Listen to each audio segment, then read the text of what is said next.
बिस्मिल्लाहिर्रहमानिर्रहीम, अस्सलाम वालेकुम। मैं हूं मोहम्मद उसामा गाजी और आप देख रहे हैं अब पता चला। अफसोसनाक खबर कराची से है, जहां राशन की तकसीम के दौरान भगदड़ मची तो आटे लेने आए गरीब पैरों तले कुचले गए। आटा तो ना मिला, लेकिन खवातीन और बच्चों की जान चली गई। ये लोग जान की बाजी हार गए। मगर इससे सियासत के ऐवानों में फर्क क्या पड़ा है? आप सोशल मीडिया देख लें या फिर सरकारी सरपरस्ती में चलने वाला मीडिया, वहां आपको सिर्फ हुक्मरानों की मजलूमियत ही मिलेगी। ऐसे मजलूम जिन्होंने इख्तिदार मिलते ही कानून साजी के जरिए खुद पर बने करप्शन के सारे मुकदमे खत्म कराए, मगर मजलूमियत है कि खत्म होने में नहीं आ रही।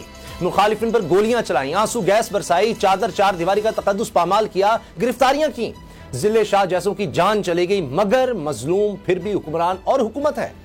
कल भी आपको याद कराया कि जब चीफ जस्टिस उमरता बंदयाल ने अदम एतमाद की तहरीक के दौरान आज खुद नोटिस लिया तो पीडीएम के सारे रहनुमा कैसे चीफ जस्टिस के शान में कसीदे पढ़ते रहे। उस वक्त आज खुद नोटिस हलाल था, आइन के ऐन मुताबिक था, क्योंकि फायदा पीडीएम का था। अब जो 90 दिन में इंतखाबात के लिए आज खुद नोटिस लिया गया है वो हराम है, गैर आईनी है, वन मैन शो है। क्यों?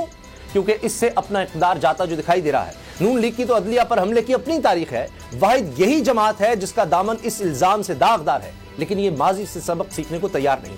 आज भी सोशल मीडिया पर नून लीग अदलिया के खिलाफ नफरत अंगेज मुहिम जारी रखे हुए है। वज़ीर दाखिला राना सनाउल्लाह तो फैसला ना मानने का इंदिया भी दे चुके। इसलिए नून लीग पर हैरत नहीं, हैरत तो पीपल्स पार्टी पर है, जो भुट्टो की वारिस कहलाती है, जिसके दो कायदीन ने आइन की सरबलंदी और जमहूरियत के लिए जान की कुर्बानी दे दी। इसीलिए पीपल्स पार्टी खुद को शहीदों की वारिस कहती है, अपने नजरियाती होने पर फख्र करती है। मगर भुट्टो की वारिस कहलाने वाली यही पीपल्स पार्टी आज इंतखाबात से फरार की हामी बन गई है।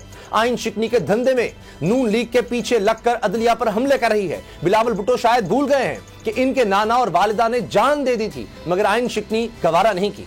अब बिलावल क्यों आइन शिकनी को सपोर्ट कर रहे हैं? बिलावल शायद अपना नजरिया भूल गए, मगर हम इन्हें याद कराते रहेंगे।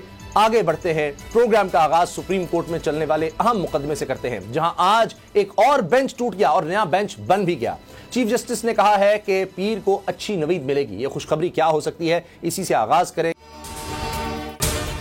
अगर आपको ये वीडियो पसंद आई तो सब्सक्राइब करें और बेल पर क्लिक करें। तो नजर आ रहा है सामने लिखा हुआ है जुल्म मिटने के लिए दो चीजों से मिटेगा भाई।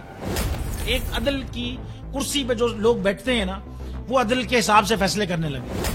दूसरा, कौम निकल खड़ी उस जुल्म के खिलाफ, तो जुल्म खत्म हो जाएगा। या इन दोनों में से कोई एक चीज हो जाए या दोनों हो जाए। अगर 420 का मुकदमा था, उस वक्त अदलिया में जो लोग बैठे हुए केस देख रहे थे वो पूछते ना, यार चीट हुआ कौन है? जब उनको दिखता कोई चीट नहीं, वो केस खत्म कर देते। तो जालिम जुल्म कर ही नहीं पाता। 9 जजेस ने नोट बिफोर किया मेरे केस को, यार 1.5 साल चला।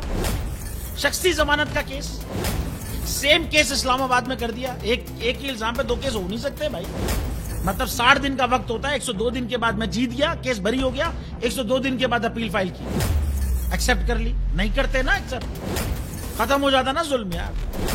भरी अदालत में मुझे बरी कर दिया, फिर पता नहीं क्या हुआ, 2.5 घंटे बाद का नोट बिफोर, मैं नहीं सुनता ये केस।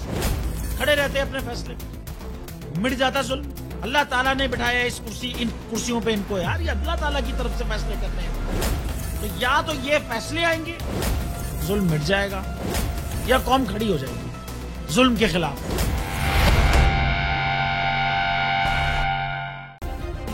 सब्सक्राइब करें और बेल दबाएं ताकि कोई खबर रह न जाए।